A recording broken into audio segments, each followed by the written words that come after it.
सभागृहात भाजपचे कमळ चिन्ह लावून येणाऱ्या भाजपा नगरसेवकांना महापौर अजय पाटील यांनी तंबी दिली आहे। यापुढे कोणीही पक्षाचे बिल्ले लावून आल्यास सभागृहात प्रवेश मिळणार नाही असे त्यांनी खडसावले। यामुळे भाजपच्या हौशी नगरसेवकांना चांगला चाप बसला आहे। वसई विरार महापालिकेत पहिल्यांदाच भाजपचे 44 सदस्य निवडून आले आहेत। प्रत्येक वेळी ते पालिकेत येताना भाजपचे कमळ निशाणी असलेले बिल्ले लावून येतात। पालिका सभागृहातही ते आपल्या छातीवर असे बिल्ले लावून सभागृहात बसतात। सोमवारी झालेल्या महासभेत एका भाजप नगरसेवकाने वर्तमानपत्राचे कात्रण फडकविण्याचा प्रयत्न केला होता। त्याला महापौर अजय पाटील यांनी आक्षेप घेतला आणि सर्व भाजपा नगरसेवकांना तंबी दिली। सभागृहाचे नियम असतात, त्यानुसार राजकीय घोषणाबाजी, वृत्तपत्र फडकावणे, राजकीय पक्षांचे निशाण फडकावणे याला मनाई असते। तसेच कोणीही सदस्य आपल्या कपड्यांवर राजकीय पक्षांचे बिल्ले लावू शकत नाही असे महापौरांनी यावेळी सांगितले। पहिल्या 2 सभात मी नवीन असल्याने आक्षेप घेतला नाही, मात्र यापुढे असे बिल्ले लावून कोणी आल्यास त्याला बाहेर काढले जाईल असं महापौरांनी सांगितलं।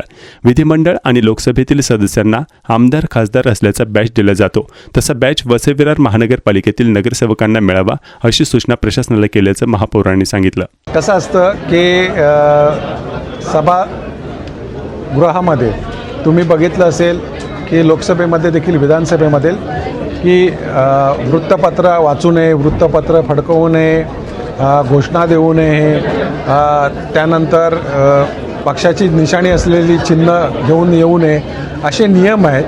काही नियम नवीन सभासद आहेत त्यांना माहिती नाहीत, अवगत नाहीत, परंतु मला असं वाटतं का पुढच्या वेळी त्यांच्या देखील हे लक्षात आलेलं आहे की ते सगळ्या ठिकाणी त्यांच्या आता लक्षात आलं असेल की काही जणं लावतात, काही जणं लावत नाहीत।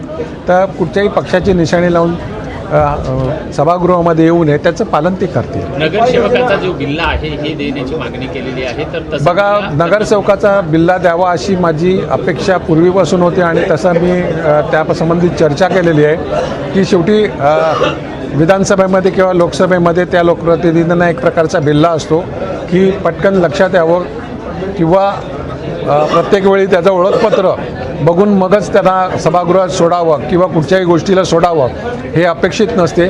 तर जर बिल्ला असेल, जसं विधानसभेमध्ये विधान परिषदेमध्ये असतो तसा जर बिल्ला असेल तर तत्काळ त्यांची ओळख पटू शकते आणि अडचणी येऊ शकत नाही। अंमलबजावणी होणार आहे, तशी अंमलबजावणी करायला मी सांगितलेली आहे आणि लवकरच होईल अशी माझी अपेक्षा।